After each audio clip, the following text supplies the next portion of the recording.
there was a robot for which I had deployed a motion controller. And what I used to do was there was the control, any controller has the objective of meeting a specific target. So imagine that you are standing at a position and you want the robot to go to a different position. So you'll give it a new target. And it looks at the difference between these and says, okay, I have this much error. So to minimize that error, I'm going to take some action.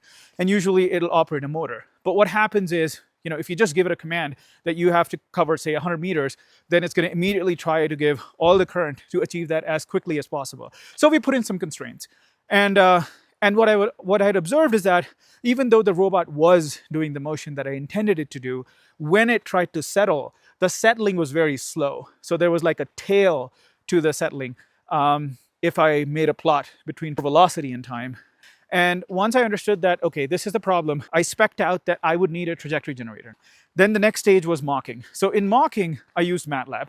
I considered all possible edge cases. So I thought about, okay, what happens if my robot has to go from point A to point B, but point B is behind point A, or it's in front of point A? If the initial velocity is a negative direction, positive direction, if my constraints are unrealistic, maybe I put an acceleration limit of 0 and I'm expecting that the vehicle should start from a position and go to another position. Obviously my system should give me an error and say, hey, I can't compute this trajectory. So I came up with like 60 or odd test cases and I did all of them in MATLAB. I generated plots for each one of these and made sure that all of them were covered. And when I was satisfied that all of this actually meets my expectations, after that point I said, okay, now let's go ahead and deploy this whole system in the actual robot.